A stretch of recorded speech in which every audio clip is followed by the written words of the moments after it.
about seeing people in person, but protocols are different this year too than what you guys had to go through last year. There's still protocols, but it's different. Yeah. How is this different? Are things a little bit better now? Yeah, things are better. Definitely on the road is going to be, more normal where we're not just sitting in our hotels and, um, just being able to be around each other in the common room, and that's kind of it. And we can, go out for dinner, and it's nice that we're 100% vaccinated, and so things are um, definitely easier from the protocols from that standpoint as opposed to having unvaccinated players and people around the team. So definitely going to feel like a more normal year, and especially for the young guys, it's going to be a bit of a different taste for them. Kyle, Zemgus was just talking about he's almost expected to turn the corner and see Sam or Rasmus or Jack, and they're not here. How? What are your thoughts just on how different this team looks, and obviously the whole Eichel situation? Well, um, it's funny when I walked in the room, it reminded me of when I signed here 5 years ago, and the introductory press conference, and a lot's changed since then, and a lot's changed since last year, and like the guys that you said are obviously three big pieces of the organization for the last number of years, 6 plus, and um, Sam and Risto are gone off to new teams, and wish them well. Obviously played with them a long time and good friends, and um, I know Kevin spoke about Jack this morning, and from my standpoint, I have a personal relationship with Jack, and I love Jack as a friend, and it's unfortunate to the situation that's played out, but it is what it is, and we're looking to the group that we have here, and I wish Jack nothing but the best. Obviously, I want him to get healthy, and I want him to get playing because I know that's what he wants, and um, can't say enough good things about him as a person.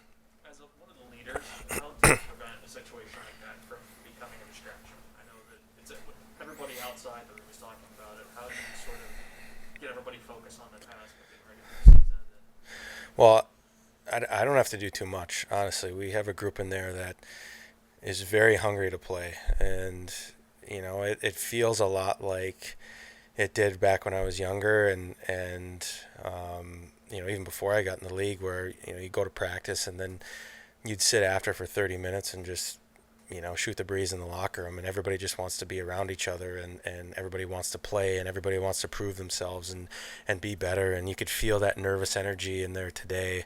um, and it was great to see. It's great to see that hunger and that fire in guys, and there's a lot of competition in the camp, and so um, Kevin's introductory speech yesterday to us, um, which was private. He was extremely forward in telling us what was going on, and um, it quelled any questions that anybody had. So there's no distractions anymore. It's all out there internally in the organization. So nobody's really thinking about it. Everybody's moving forward. You referenced the 100% vaccination rate. Is that something players talked about, or did the dictate?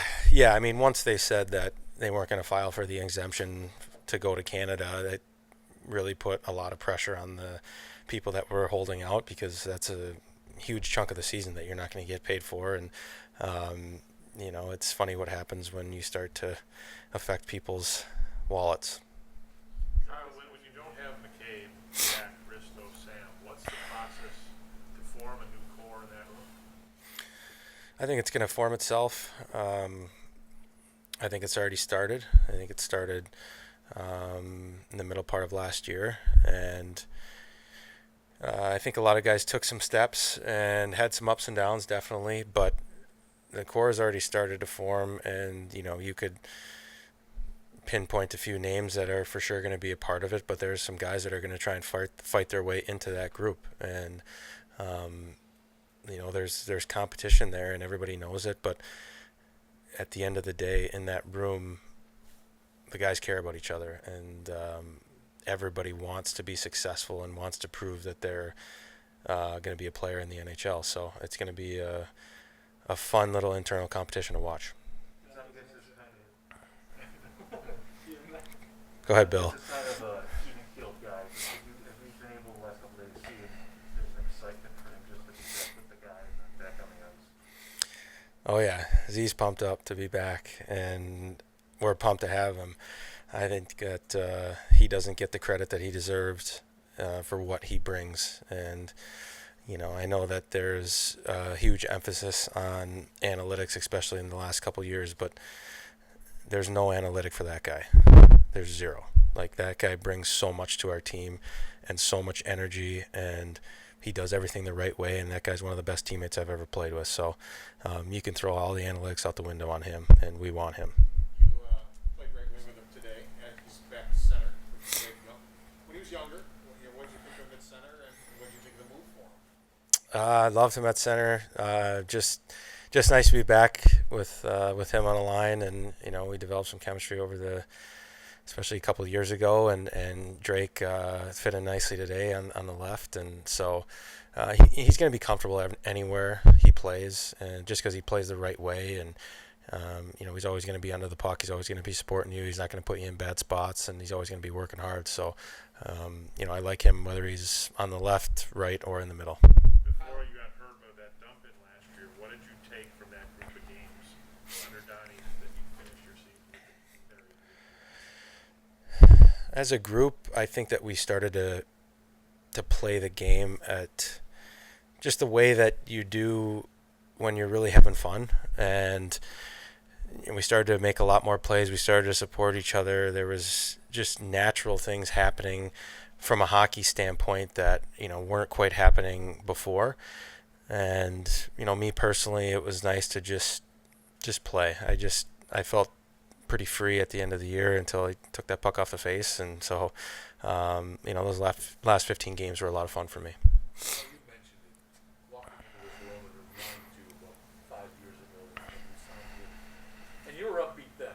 You thought that this team was just on the verge of being a real contender. And there's been a lot of bumps, obviously. But what gives you the confidence that you're doing it right this time with this group, and after this off season that was somewhat tumultuous and you lost a lot of veteran talent?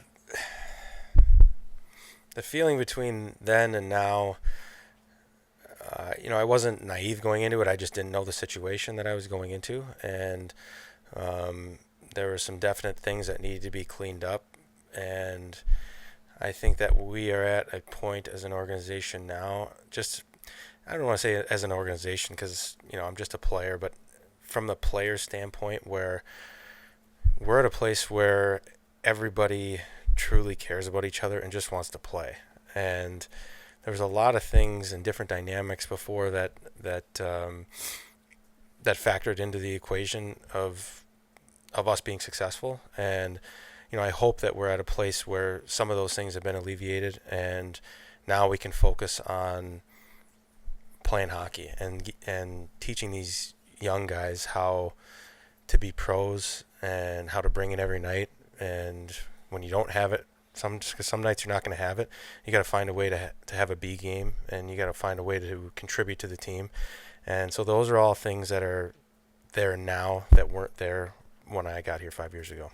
Kyle, there's certainly no GM in the league probably in the spot Kevin's in right now. You got a 31st place team with a franchise player with that situation. I mean, what's been your takeaway just for a new GM, how he's trying to deal with this whole thing, both just in the things he's done, the way he's drafted, and the way he's dealt with you guys, like you said, the way he talked to you guys yesterday? I think he's been pretty honest with us, which is something that in pro hockey you don't always get that 100% honesty and transparency, and it's something that's much appreciated from our perspective. And it's been a crazy situation, crazy off season, and I don't think that anybody's really ever been in the position that he's been in, let alone a GM that's been on the job for 14 months or whatever it is. So I got to commend him for how he's handled it, and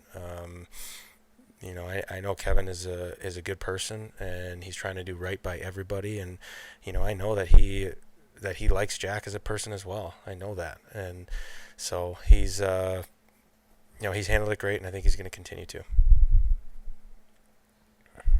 Thanks. Yeah. It's about players going back to school, and the Sabres have one in own power. And a lot of those guys are going back to Michigan. And I was just sorry, because I was looking to see where you went, where you played. Just the importance of spending one more year back in college or back in junior or whatever.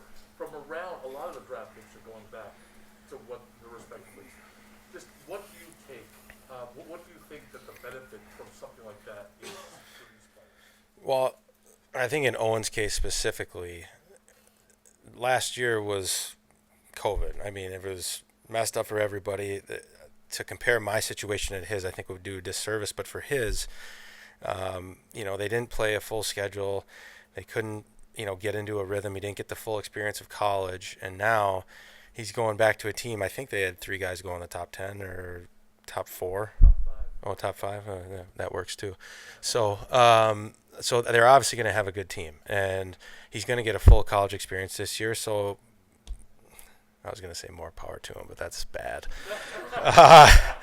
So I'm glad that he's going to go back and get the full experience, and whenever he's ready, I'm sure that the organization would love to have him. So thanks, guys. Good to see everybody.